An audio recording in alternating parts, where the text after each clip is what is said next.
The manhwa begins in the manner of Duke Rudin. A maid stands in front of him, with his face only inches away from hers while she gripped onto her gown tightly. The edge of his lips spread into it as he opened his mouth to speak. "I will make your night something special. I look forward to seeing just how heated this night will become." Then he turned away, but he didn't exactly stop speaking. "A lowly maid from How sounds. What would happen if word got out that you tried to toy with me, the great Ruidin?" She opened her mouth in protest but couldn't utter a single word as he soon cut her off. "No, even more, isn't the fact that Madame Rosa was just a maid even more shocking?" Once he finished speaking, he rushed forward and grabbed her. He pinned her against a shelf, and let the tip of his fingers brush lightly against her heated ear, sending heat to her cheeks. Then he spoke again. This time it was an order. "From now on, you'll only work for me, Madame Rosa. A country that accumulated natural assets through industrial growth. The Rosan Empire, the nation stabilized thanks to remarkable development and naturally. This led to a rise in romance and marriage.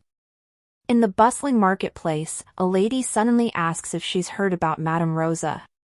She continued saying she heard she was responsible for getting many lovers kidnapped.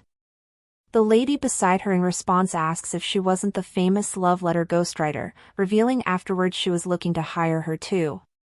The ladies complimented her writing skills, another even sharing that she's heard she was such a stunning beauty that men go blind from her radiance, even throwing in her iron rule, never to meet with a man she's spent the night with.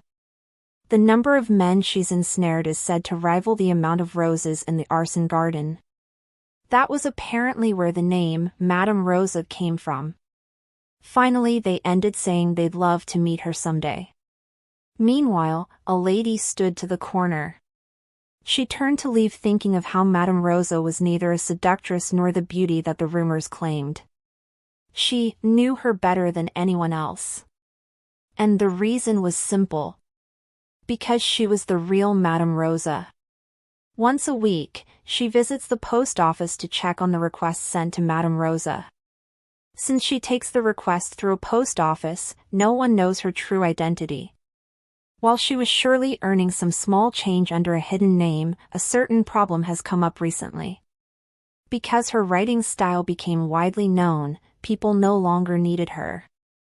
She never expected lovers to begin fighting after realizing their letters were ghostwritten.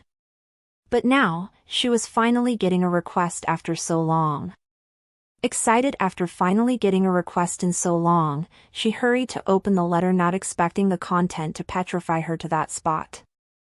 The letter asked her to write a letter, seducing her younger brother, and ended with a promise to pay generously. She wondered if a sister was really trying to seduce her younger brother. Even though she was broke, the new request was still a bit too much, and like that she had another wasted day.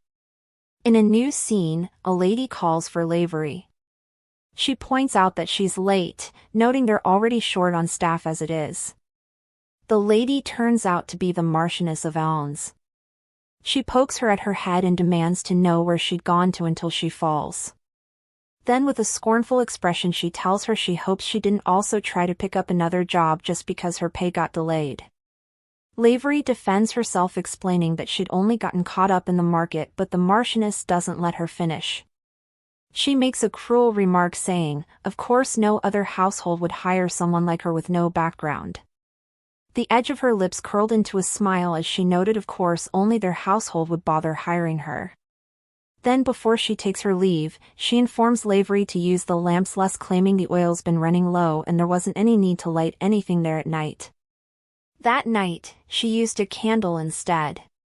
She examined the request she'd gotten, fine paper, luxury ribbon, a seal and the elegant feel from the writing, and immediately concluded that the person must be a wealthy noble.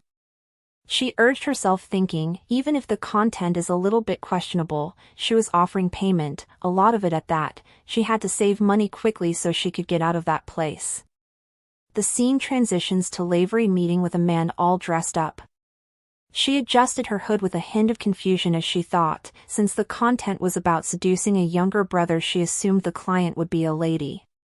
She commented on his love affair, calling it complicated, and thought to herself that although it wasn't what she was expecting from the client, but now it didn't matter, because she, Madame Rosa, would get to pick up the pen once again. However, she didn't get the reaction she hoped for. She was met with a cruel dismissal from him as he asked what she meant by a complicated love affair. She explained herself. A young man seemed to be deeply in love with his brother, but he immediately refused it. He reminded her task was simply to write a letter seductive enough to entice the eccentric Duke. He continued, stating if the Duke then showed interest in the letter, they'll send him an even more suitable partner afterwards. For further clarification, she asked if her role was simply to be the spark that ignored their story, and he responded saying she could call it the one who lights the inextinguishable flame. He offered her half of the contract fee, informing her once the job was done she'll receive the rest. Eagerly she asked who exactly she was supposed to seduce, and he simply handed her a newspaper and told her he was someone who understood value itself. In a new scene, a man suddenly mentions that the Ruidin family appears to be searching for a bride for the Duke. Cedric Ruidin. The man-maid remarked that it seemed fortune had finally turned to them. The Alnes family and the Marchioness simply asked if he was planning on engaging her daughter to that arrogant man regardless of how powerful their family was. She asks if he wasn't famous for womanizing, drinking, gambling, every indulgence under the sun, refusing to let such a playboy choose the Empire's finest daughter as his bride. Upon reaching her room, she finally realized who the man was and nearly shot into a spiral. But regardless, attempted to see if she could pull it off. Because of the rumors, she was under so much pressure she struggled to write even a single word. She glanced to the lamp on the desk and immediately recalled how the Marchioness had ordered her not to light any lamp at night, and realized she couldn't let that chance to escape pass her by, and finally, by the next morning, she was done. On the other hand, Ivan Ruidin, the former Duke of the Ruidin family, tossed a newsletter onto the dinner table, demanding to know if his son could still eat in such situation. However, throughout his outburst, his son remained relaxed. His father again noted that he has ruined such a promising engagement, and he in response simply asked his father if it wasn't okay if one thing didn't go according to his wish. His father slammed the table before declaring that he hadn't passed on his title to see the Ruidin family name dragged through the mud. Again he responded calmly. He told his father he doubted a single incident from him would bring it all crashing down. He disclosed that he was fully aware of the achievements he's accumulated, adding, after all, he even managed to manipulate the emperor of that country. His sister, who'd been silent before, suddenly speaks, asking him to stop talking, but he just asked her if she also felt that way, if she was worried his match with the royal family might fall apart. His father yelled in frustration, demanding to know when he was finally going to realize his responsibilities as the head of the house, reminding him he was the one meant to lead the family in his place. However, Cedric remained unbothered. He simply told him if he had enough breath to shout that much, then he was clearly still active.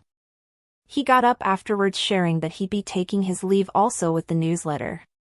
In his absence, his father raised a hand to his head, expressing his worries out loud, the head of the Ruidin family acting like this. His daughter gently placed her hand on his as she asked him not to worry, assuring him she will find a bride for Cedric, a lady who will bring benefit to their entire family. On the other hand, Cedric, frustrated, remarked, "They say people mellow with age, but clearly that old man hasn't changed at all." But he guessed that was to be expected from someone who even at that age kept changing women without ever running out of energy. He dropped the newsletter on his table, and just as he settled into his seat, something suddenly caught his eye. "Duke Cedric, you have corrupted me, turning me into an immoral person. So you must take responsibility." The corner of his lips stretched thinly into a smile as he questioned out loud what kind of young lady dared to act so presumptuous. Someone clearly doesn't know their place. In a new scene, in the Alnes house mansion, Lavery was working on the third letter that day. She clamped her fingers together as she thought, "Just wait, I'll keep writing you non-stop until you fall for me." The next morning, the Duke held yet another letter. Examining the letter, he realized this time it was clearly different from the love letters until the previous day. The sentence structure itself wasn't bad either, which just made him question again who the noble lady could be. Of course, aside from the indecent content. By the next day he was opening the fifth letter. The day after that, he threw the 6th letter he received into the thrash.l, and the day after that, he burnt the letter. The day after that, he tore up the letter. Then one day, he was having breakfast, but when he picked up the glass of wine beside, the vulgar contents of her letter suddenly came to his mind. He grip tightened as he wondered why the letter kept flashing through his mind over and over again. Again, as he was wiping his mouth with a towel, the contents flashed in his mind once more and he slammed his fist on the table in annoyance. He rubbed his head in frustration, wondering why the content of her letter was suddenly coming to his mind, and finally, he gave up, muttering a sharp curse under his breath, "Damn it." His sister, noticing something is wrong, asks if he's okay and he says yes. She brings up how the former Duke was trying to make the Lady of Elms his wife and revealed she thought he was worried about. Then he explained that the Marquis's family was favored during the previous emperor's reign. He added that there were rumors that the Marquis squandered his money, but that was something his father could easily help them recover. However, his sister simply responded that a lady from a nearly ruined noble family wasn't suitable for their house. She suddenly got an idea and suggested he looks around his circle for someone more fitting to marry, and he in frustration simply asked if she thought anyone like that really existed in his circle. Something suddenly came to his mind and he quickly excused himself. As he walked, he ran into a maid bringing in some letter in the hallway. Immediately he picked up the green one, and as he held it up, he wondered how he of all people could have missed something so obvious. 3 days later, the Duke exclaimed in shock, asking if they still hadn't found her. The guy explained that they'd CT'd every corner of the Empire day and night and had still not found a single clue. The Duke, however, pointed out that he could have simply traced where the letters in ink were purchased from, saying judging from the structure and content, it was written by someone used to writing, and if he ruled out young noble girls, it should be an easy task to narrow down.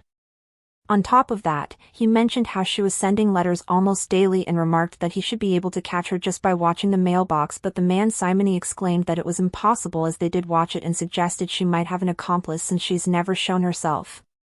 The Duke, however, simply sighed in resignation, thinking of how now he had no other choice but to follow his father's plan. On the other hand, Lavery happened to be doing laundry. She wondered what the mistress happened to be thinking, having her take in laundry that wasn't even dry yet, but at that moment, she spoke. She informed her an important guest will be arriving soon, asking her to prepare some tea. She wondered who the guest could possibly be, but she remained silent and headed inside with the laundry. However, she quickly bumped into someone. And that someone happened to be Duke Cedric.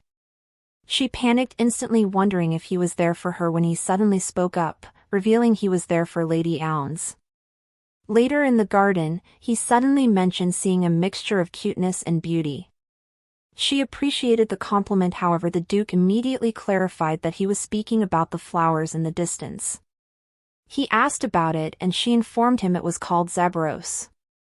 He asks if that species doesn't usually bloom with purple flowers, and she confirms it, and even adds that it's why people say their Elms family's purity and mobility is reflected in that flower. She threw in some final words, revealing theirs was the only garden in the Empire where the Zebros bloomed white. In response, he muttered a simple, "I see," under his breath. Looks like the Elms family has what I've been searching for. Later, she stood on the balcony and asked if the matter she requested happened to make any progress, and the man responds with a simple yes. In return, she expressed her satisfaction, stating it's good then, although there was an unforeseen circumstance. In any case, it seems there are no problems with the plan. She wanted Verdrick to meet a wonderful woman. She glanced to the side before turning and finishing her statement. That's why I want you to find a woman befitting of Cedric. On the other hand, Lavery happened to be cleaning. She was still in shock over her suddenly envoy get with the eccentric Duke that she could see his picture staring back at her. She pressed her eyes shut, convincing herself it didn't matter how handsome he was. He was the biggest scoundrel in the Empire anyways, dirtier than even a filthy rag. The Marchioness suddenly called out to her, urging her to go greet their guest. She went outside, but once she opened the gate she realized no one was standing there. She looked down and found a letter addressed to Madame Rosa asking to meet in front of the plaza fountain in 2 hours. She tilted her face, wondering who it could be that knows her true identity, when the Marchioness steps outside and asks who it happened to be. She responded saying it was just the neighborhood kids, playing a prank. She asked to leave but the Marchioness stopped her saying they still had the most important task left. Then without wasting time she revealed she was having her go to the Rudin family as an envoy. Later, she arrived at the Rudin family with a basket of flowers. However, her mind wasn't at ease at all. She wondered what exactly she was going to do if she perhaps ran into Cordelia, her client, or the Duke, the recipient. She hoped to just deliver the basket of flowers and take off to the plaza before anyone noticed. The maid led her to her room and asked her to drop the flower inside. She got in and realized no one was there, only to turn to a cold portrait of the Duke staring back at her. That was the moment it dawned on her, that was the Rudin family office, so it couldn't be Lady Cordelia who ordered her to bring the flowers or the Duke. She thought to quickly drop the flowers and take her leave. However, she suddenly heard a sharp, deliberate tap sound and turned around only to find the Duke laying on the couch. She apologized, explaining she thought no one was there, and dropped the rose from the Elms family. However, just as she turned to leave, she suddenly felt the warmth of someone behind her and went still. Following that, she heard the Duke's voice remark that he didn't recall giving her permission to leave, asking where she thought she was going. She explained that she was only ordered to bring the flowers. However, he clapped back saying he hadn't ordered her to bring him wilted flowers, remarking that they look like they'll dry out anytime soon, and asked her to place them in a vase before leaving. Staring at the items provided on the table, she wondered why she had to be the one to do that since she was even a maid in his manor, but regardless, she thought to just get it done with quickly. She arranged the flowers carefully and finally she informed him she was done.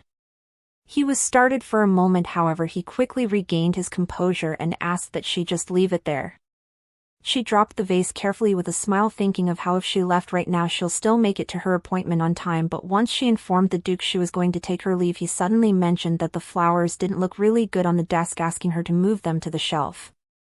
She placed it carefully, and once she received his approval she informed him she was going to leave, but he suddenly had a change of mind again, asking if it didn't look better on the desk. She returned the vase. However, he threw another question at her that made her clench her teeth in annoyance, wondering just how long he intended to keep her there, and in the end the vase ended up in her hands. She informed the Duke she didn't possess a sense of aesthetics as refined as his, but if she may be so bold to state her opinion in the hopes of being of assistance. She explains that the Zebros has a strong fragrance befitting of its splendid appearance, so she was afraid it might interfere with his work if it is placed on his desk. Rather, she believed it would be best to place it by the window. She turned to him to get his response, but all he had on his face was a simple smile.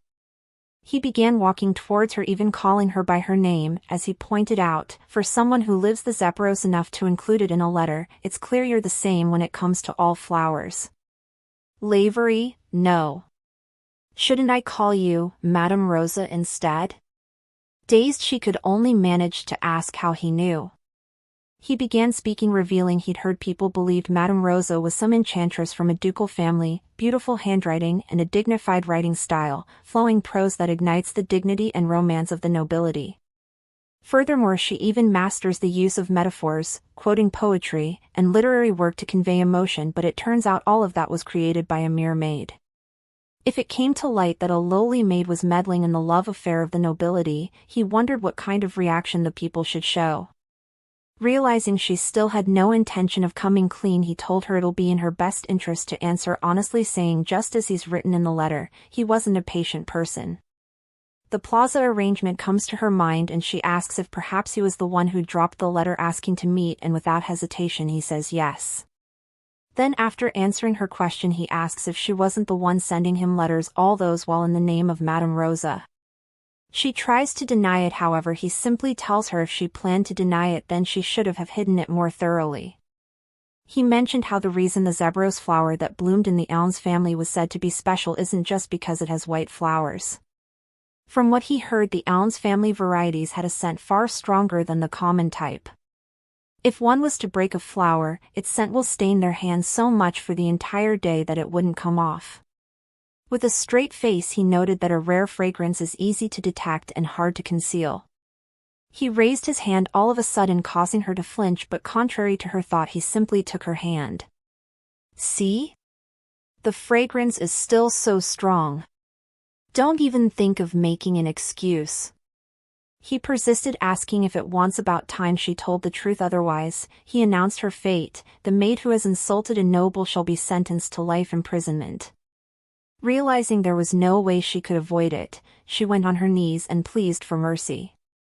She explained that she had no other talent to speak of aside from writing. She revealed she began ghostwriting, never thinking that meager skill would be of any use in her uneventful life. She never dreamed of making a fool out of him. She pleaded to Stone for the crime of her insolence with anything but the death penalty.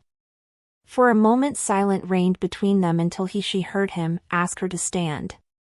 As she got up, he remained her. She'd said she would atone for her sins even if it meant offering up her body. She confirms it and he steps closer, cutting down on distance between them. Then he leans forward and with a whisper shares, "I shall make your night a valuable one."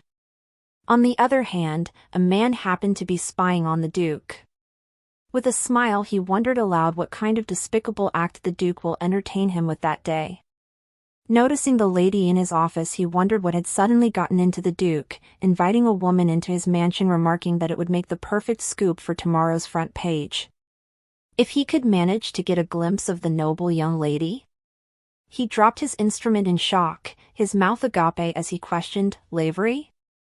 Later, in Forte newspaper company, a voice suddenly demanded to know if they were going to cancel the investigation on Duke Rudin. A man relaxed in a chair simply responded, saying love scandals were just too cliché. The man before Lawrence, a reporter for the news company and also Hayes Jr., asks what they are going to do for the second page for the next day, remaining him. He's always said what the masses wanted were sensationalism stories. He went ahead to list them: an affair, a love triangle, or a romance between a master and a disciple that breaks social taboos. However, his master simply responded saying the Duke's private life was a mess and was so predictable it was uninteresting. He then resorted to a question: "Even I, the one writing it, know it's going to be a boring article. Don't you think the readers will feel like that even more?" He apologized and the editor-in-chief softened. He handed him an envelope asking him to use it as tomorrow's front page in exchange. He stepped outside and once he read the headline, he understood immediately it was another incredible scoop. However, after reading it, he realized the headline was only just for clickbait. Lawrence turned to him with concern, agreeing it made sense since there was no way the Forte newspaper had any journalistic integrity. However, Hayde was caught up in his own thought. He pondered aloud on how no man has ever spent more time with Lavery than he has. Some days they'd run around playing in the alleyways. On other days they'd enjoying reading together. And so they spent a long time together as irreplaceably friends. That Lavery who was more pure and innocent than anyone.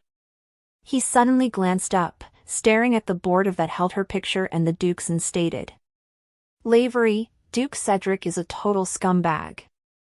The Rosan Empire, under the absolute authority of the imperial family, the subjects of the pure seem to enjoy a peaceful life, but in reality that isn't the case. The former head of the Rudin family, Ivan, manipulated the imperial family, seizing their power for himself. Even Eleanor, who was hostile towards Ivan by a divine prophecy, was arranged to be engaged to Cordelia, a daughter of the Rudin family. The empire was about to fall completely into the hands of the Rudin family. However, the problem was that the next head of the family was Cedric Rudin. This was because he was a scoundrel who only chased after pleasure and greed. The thought of the Duke standing behind Lavery with his arms around her while she subtly hinted that everything was wrong clouded his mind. The feel of it was enough to get him on feet, immediately yelling aloud no. At the same time, the Duke watched Lavery with a smirk, asking what she was screaming about when she hadn't even heard him out properly. However, she remained alert, noting it was about his proposal from earlier. SJE stated firmly that she couldn't accommodate his request. He stared at her in silence for a while, wondering if he should calm her down a bit, but he did the exact opposite. He stepped forward with a smirk and asked why. She explained hesitantly that although she did send that kind of letter to him, she didn't do such, and he in response asked if she meant she wasn't in that line of work. But the next minute she pushed him away, yelling she couldn't have him doing that. Until she went completely still. The Duke held her hand to his chest as he replied that she was saying she was troubled, yet she touched his body so freely, pointing out that her words and actions didn't match. She snatched her hand back, demanding to know what he was doing, but he just told her she'll really be in trouble if she refused his proposal. He lifted her chin and then shared that he'd ask her one more time. However, her mind was just like her writings. She pressed her eyes shut, wondering if she was going to be kissed. Even for a duke to act so selfishly, she wondered. But even after a minute she felt nothing and opened her eyes to see the Duke with a smile, asking what she was expecting. He took back his hand and commented that seeing as her head was completely filled up with that kind of thing, he was completely sure she'd be capable of carrying out the task he wanted to offer to her. "Now I'll tell you what your job is. Write a gossip article about me. Not some playful love letter, but an article so extremely unpleasant it could tear me down." She asks if all he wished is for her to write an article about him, and he says yes. However, looking at the fucked and thinking of how if she did that, then the engagement wouldn't fall through, she'll be penniless, so she couldn't let that happen. She moves to convince him, explaining that if the gossip spreads, he believes it will become difficult for him to marry, but he just flashes her a smirk as he reveals that's precisely what he's aiming for. Since he already knows her identity, she decided to come clean and explains that the request she'd received was to write love letters to get him to marry. He lets out a sigh as he admits he was aware it is from his older sister, all under the pretense of it being for his sake. Naturally, although he understood her feelings, he wondered why she couldn't just see that leaving him alone was what is best. Realizing he already knew, she stopped forward and explained how if she was to publish an article like that, his sister's heartfelt effort to find him a bride would be completely in vain. She admitted that what her ladyship had done, she couldn't bear to ruin it with her own hands. He repeated her words, verbatim, asking if it was for her sake, and she, taking that as her chance, stepped forward with a smile and confirmed it, even adding that her ladyship wished for him to marry and build a family. However, he suddenly lunges forward. Then as he holds her arm, he demands to know what she's just said. She tries to share her opinion, saying it was all for his future, but instead he places a hand over her mouth as he orders her to stop. His brow furrowed in a frown, his eyes barely unrecognizable as he asks, "After all the selfish things you've done, what gives you the right to keep using the excuse that it's for my sake?" Years ago, 8 years old Cedric ran out of the ducal household with tears in his eyes. Untick he fell. But there was no one to help him up. He recalled how the maids had spoken about the Duke casting the Duchess out of the mansion like that, and even wondering if the only reason they were doing that was to toughen him up a little. They mumbled about how the Knight Commander her adored, his death was strange. His wet nurse was also framed and banished too, and the butler who got exiled too. They concluded that the Duke must want to raise him to be cold and unfeeling, and that's why he doesn't allow him open his heart to others. One wrong move and we'll be next, we need to tread carefully. At the same time, a lady stepped out. A man informed her her preparations were ready, but just as she was about to leave, he rushed to her, pleading with her not to leave. He asked where she was going and if it was because of him, but she just gently stroked his head in return. Noticing her silence, he asked if the Duke had driven her out, and with a smile she just told him it was all for his sake. She turned away, leaving the little one in a daze. However, just as he wanted to go after her one more time, he felt something hard hook him in place. He reminded him he should be at the academy and asked why he was there.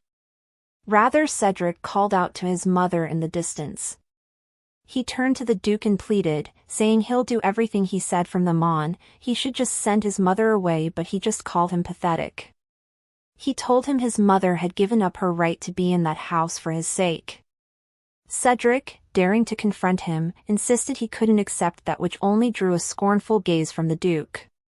He stepped forward and asked how many times he must repeat himself that it's all for his sake, but Cedric only just asked if it really was like that. His father said yes, then he remarked that a soft heart would be the downfall of the Rudin family, and one day he'll understand. Also, your tears are utterly useless. On the other hand, his sister stood in the distance watching everything. A beam of annoyance showed on her face as she muttered, "He's at it again." Father is always focused on Cedric. However, Cedric's point of view was different. His father delivered a harsh warning to him, noting from that day forward, the only person he will obey will be him. However, as his tiny hands trembled, he only thought, he'd never become the son the Duke wanted. Never!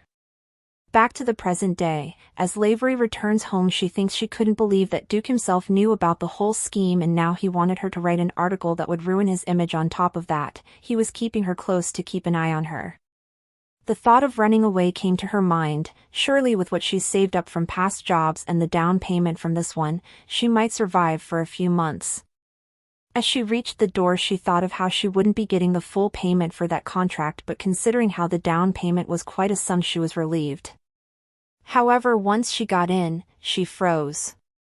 She found something very recognizable on the desk while the family discussed how they could pay their taxes now. They say it one prays hard enough with all their heart their wishes will come true, but she never thought money would actually fall from the sky. Wait, isn't that my money? The whole room fell silent as soon as those words left her mouth. That's all for now, guys, and as usual, I'll see you guys in my next video.